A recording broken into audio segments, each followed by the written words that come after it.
Hi again. I really should be studying for a TOK quiz tomorrow, but I'm not. In the great spirit of IB, procrastination rules over all, so no, I am not studying for TOK right now, although I should be. Instead, I've decided to do this video. So first, I'd kind of like to start off with what I'm studying for in TOK, and it's ways of knowing, language. I'm not going to go into this too much, because it's probably going to bore everyone to death. But I did find one interesting thing in here that I probably made my Facebook status because, you know, what else do you do with interesting things? You make them your Facebook status. Denotation theory. According to the denotation theory, what distinguishes a meaningful word from a meaningless one is that the former stands for something while the latter does not. Thus, France means something because it stands for the country in Europe that is north of whatever, while Jumblatt is meaningless because there is nothing in the world that corresponds to it. I object. I'd say, oh god, I'm gonna butcher this name. I say Richard van de Lagemat? I'll just call you Richard. I say, Richard, I think you should brush up on your Lebanese politics and look up a certain politician whose name is Jumblatt. Am I right or am I right?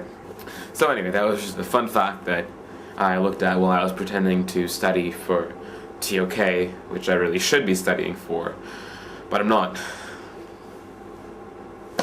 Extended essays.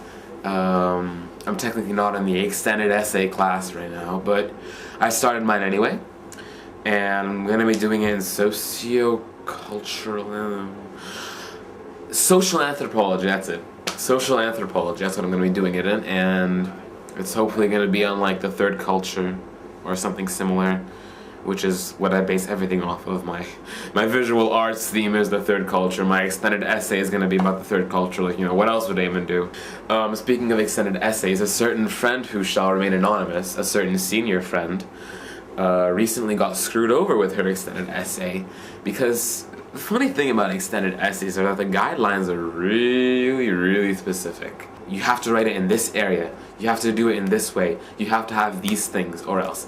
And if a student's not informed about those things or doesn't know about them beforehand, it can lead to a bad result, such as writing your entire extended essay and then having to rewrite it and then having to rewrite it 3 times. Yeah. Which is very unfortunate for her. She has 3 days now to find primary sources because she didn't know she needed them. She can do it, but it's scary to be in that position. Also, IB Visual Arts. Some of you that know me know that I do a lot of digital work, a lot of digital art and things like that, and I've been recently informed by a friend that IB sort of frowns upon too much computer art or digital art, which, I don't know. I see that it's good to experiment with different media, but again, I feel like they are also looking down upon digital art, which I don't agree with at all. It's just as much a medium as any other mediums. In short, I'm gonna have a lot of computer art in my final exhibition, so if they don't like that, then sorry. Missing one class of economics is like missing an eternity. Literally. Okay, maybe not literally. The class is so interesting, but one class goes and whoosh. My English teacher said something today like, the thing with economics is that if you don't have one piece of the puzzle, the rest of the pieces don't fit.